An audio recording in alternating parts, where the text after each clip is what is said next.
Alors, le Seigneur des Anneaux. Le Seigneur des Anneaux. Notre histoire commence par un récit, le récit de Bilbo le Hobbit, qui a décidé d'écrire une histoire et d'écrire l'histoire du Seigneur des Anneaux. Je crois que c'est ça. Notre cher Bilbo habite dans une contrée avec beaucoup d'hobbits, qui sont des êtres vraiment petits, avec des oreilles un peu de lutin. Euh, et dans cette contrée, tout se passe très bien. Les hobbits vivent de ce qu'ils cultivent. C'est un peuple assez paisible, sans embrouille. Euh, Certains sont random, des random guys.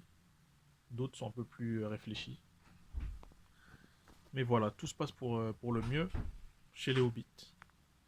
Mais voilà, je vais maintenant vous raconter l'histoire de l'anneau. L'anneau a été confectionné par un certain Sauron dans une tour infernale située dans la terre du Mordor. Cet anneau a été confectionné après 9 autres anneaux donnés aux hommes, à 9 hommes, à quelques elfes et à une autre tribu, je crois, dont je me souviens plus exactement. Et cet anneau, le dernier anneau, est un anneau un peu bâtard, quoi. C'est un espèce de piège machiavélique qui permet de contrôler tous les autres anneaux. Tous les autres anneaux avaient une certaine puissance, donner de la force aux hommes, donner de la force aux elfes, de la force à la dernière tribu. Mais cet anneau-là permet de contrôler tous les autres anneaux et donc de leur enlever leur puissance.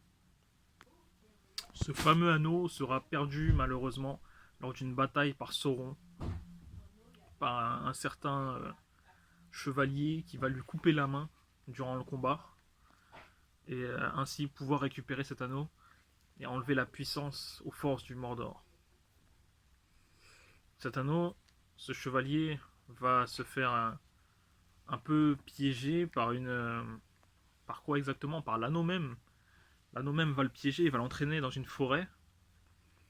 Et dans cette forêt, il va malheureusement faire tomber l'anneau pendant un combat. Il va l'utiliser. En fait, à la base, il ne l'utilisait pas. Donc là, il va le mettre à son doigt pendant un combat pour essayer de vaincre les forces ennemies qui l'ont assiégé dans cette forêt. Et à ce moment-là, malheureusement, il tombe dans. Il tombe. Ah, il fallait le dire discrètement. Il tombe dans l'eau. Bon, je reprends. Sauron, non, c'est pas Sauron, c'est ce chevalier-là, tombe dans l'eau et se fait malheureusement prendre des flèches au moment de tomber dans l'eau. Et il meurt ainsi et il laisse tomber l'anneau au fond de la rivière. C'est à ce moment-là que la créature Gollum va récupérer cet anneau et ainsi pouvoir vivre grâce à lui des milliers d'années. Mais malheureusement, l'anneau a un effet, un mauvais effet aussi, un bas d'effet, qui fait que Gollum devient attiré par lui, accroché, et son esprit est petit à petit rongé par cet anneau. Et il passera du temps dans sa grotte, seul, éloigné de tout contact autre que cet anneau, et ainsi très rongé. Très rongé. Vraiment, Gollum l'a rongé à mort.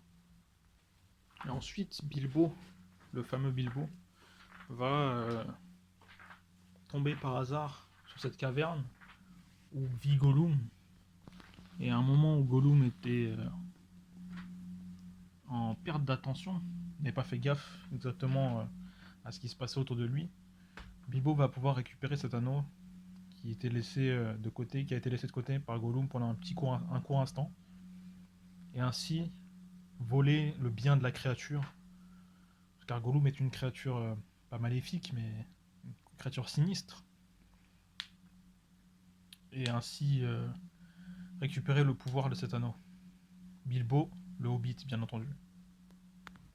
Il ramène l'anneau au village, dans son village, Et petit à petit, cet anneau lui donne aussi une vie allongée. Et il ira jusqu'à vivre 110 ans. Mais Bilbo a un fils qui s'appelle qui s'appelle Frodo. J'allais oublier son nom. Frodo. Et ce fils-là, il va lui confier l'anneau au moment de partir pour écrire son livre, parce qu'il décide de quitter la tranquille contrée des hobbits pour aller se réfugier chez les elfes. Et il décide de laisser derrière lui ses biens, sa maison, et de léguer à son fils, qu'il trouve très spirituel. Il décide de lui léguer cet anneau. Anneau qui, bien sûr, a des effets très négatifs et prend souvent l'emprise sur la personne qui le possède.